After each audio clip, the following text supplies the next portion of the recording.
नमस्कार, आप देख रहे हैं भारत न्यूज। आज के इस टॉपिक में हम बात करेंगे भारत के एक विख्यात शख्स के बारे में जिनका नाम है आसाराम बापू। वास्तविक नाम आसुमल थाउमल सिरुमलानी। जन्म 17 अप्रैल 1941। जन्म स्थान नवाबशाह जिला सिंध प्रांत वर्तमान पाकिस्तान। आसाराम बापू अपने जीवन काल में समानता विवादों से जुड़े रहे हैं। जैसे आपराधिक मामलों में उनके खिलाफ दायर की गई याचिकाएं, उनके आश्रम द्वारा भूमि अतिक्रमण, निर्भया दिल्ली दुष्कर्म पर उनकी टिप्पणी एवं 2013 में नाबालिग लड़की का कथित यौन शोषण।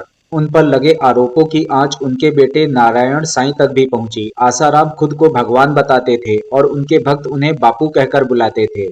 एक समय आसाराम के भक्तों में बड़े बड़े सेलिब्रिटीज भी शामिल थे, लेकिन आज उन पर बलात्कारी का ठप्पा लग चुका है। 17 अप्रैल 1941 को मौजूदा पाकिस्तान के सिंध इलाके के बैरानी गांव में आसुमन थाउमल हरपलानी का जन्म हुआ। बंटवारे के बाद परिवार गुजरात के अहमदाबाद शहर में आकर बस गया। कहा जाता है कि आसुमल हरपलानी उर्फ आसाराम कभी तांगा चलाते थे। आसाराम ने कभी सड़क किनारे चाय बेचने का काम भी किया था और कभी शराब के धंधे में भी हाथ आजमाया था। आसाराम की वेबसाइट के मुताबिक ईश्वर प्राप्ति के लिए वो लीलाजी महाराज के पास गए। लीलाजी महाराज ने उन्हें साधना सिखाई। 7 अक्टूबर 1964 को आसाराम को आत्म साक्षात्कार हुआ। इस तरह से वह आसुमल से आसाराम बन गए। ऐसा भी कहा जाता है कि आसाराम के अंदर भगवान बनने की इच्छा थी। 1972 में आसाराम ने अहमदाबाद से 10 किलोमीटर दूर मोटेरा कस्बे में अपना पहला आश्रम खोला। धीरे धीरे आसाराम लोगों के बापू बन गए। आसाराम की वेबसाइट पर दावा किया गया है कि आज दुनिया भर में उनके 400 आश्रम और 40 गुरुकुल हैं। ये भी दावा किया जाता है कि दुनिया भर में उनके 3 करोड़ भक्त हैं। आसाराम सिर्फ भारत ही नहीं, दुनिया के लिए बड़े संत बन चुके थे। उनके आश्रम में मत्था टेकने मशहूर व्यक्ति और बड़े बड़े राजनेता आते थे। आसाराम का पतन तब शुरू हुआ जब 2008 में उनके आश्रम में 2 बच्चों के अधजले शव मिले। दरअसल 5 जुलाई 2008 को गुजरात के मोटेरा आश्रम के बाहर साबरमती नदी के सूखे तल में 10 साल के अभिषेक वाघेला और 11 साल के दीपक वाघेला के अधजले शव मिले थे। वे दोनों चचेरे भाई थे। परिजनों का आरोप था कि उन दोनों का दाखिला गुरुकुल में करवाया गया था और तंत्र मंत्र के लिए बच्चों की बलि दे दी गई। इस मामले ने जब तूल पकड़ा तो गुजरात के तत्कालीन मुख्यमंत्री नरेंद्र मोदी ने जांच आयोग का गठन किया। आयोग की रिपोर्ट को सार्वजनिक नहीं किया गया। इस मामले में कुछ गिरफ्तारियां भी हुई। कईयों को हत्या का दोषी भी ठहराया गया। इस मामले में आसाराम पर तो कोई आंच नहीं आई, लेकिन उनकी मुसीबतें बढ़नी शुरू हो गईं। आसाराम और उनके परिवार की काली करतूतें दुनिया के सामने 2013 में आईं। उस समय आसाराम पर नाबालिग लड़की के साथ दुष्कर्म करने का आरोप लगा। लड़की के माता पिता ने बताया कि उनकी बेटी छिंदवाड़ा के गुरुकुल में रहती थी। एक दिन उनके पास फोन आया कि बेटी की तबीयत खराब है, उस पर भूत प्रेत का साया है और अब आसाराम ही उसे ठीक कर सकते हैं। लड़की के माता पिता उसे लेकर जोधपुर स्थित आश्रम पहुंचे। कुछ समय पश्चात आरोप लगा कि 16 साल की उनकी बेटी को आसाराम ने कुटिया में बुलाया और उसके साथ दुष्कर्म किया। 15 अगस्त 2013 को आसाराम के खिलाफ केस दर्ज किया गया। 31 अगस्त को आसाराम को इंदौर से गिरफ्तार कर लिया गया।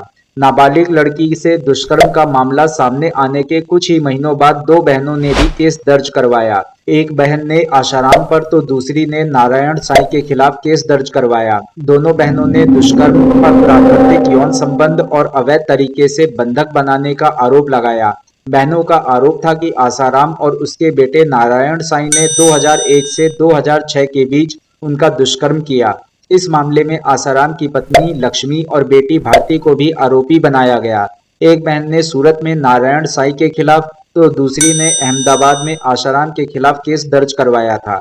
जोधपुर के आश्रम में नाबालिग लड़की के साथ दुष्कर्म के मामले में आसाराम को अप्रैल 2018 में दोषी ठहराया गया था। जोधपुर की अदालत ने आसाराम को आजीवन कारावास की सजा सुनाई। इसके बाद अप्रैल 2019 में सूरत की अदालत ने नारायण साईं को दुष्कर्म का दोषी माना।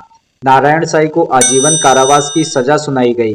साथ ही पीड़ित को 5 लाख रुपए का जुर्माना देने का आदेश भी सुनाया। वहीं अब गांधीनगर की अदालत आसाराम को दोषी ठहरा चुकी है और इस मामले में उन्हें उम्र कैद की सजा मिली है। पिछले साल अप्रैल में उत्तर प्रदेश के गोंडा स्थित आश्रम से एक बच्ची का शव मिला था।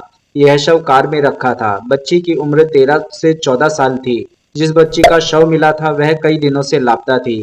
इस घटना से 5 महीने पहले आसाराम के साबरमती स्थित आश्रम से एक 27 साल का युवक भी गायब हो गया था। उसके परिजनों ने गुमशुदगी की रिपोर्ट दर्ज करवाई थी। 2008 में 2 भाइयों के अधजले शव भी मोटेरा आश्रम के बाहर साबरमती नदी के सूखे तल में मिले थे।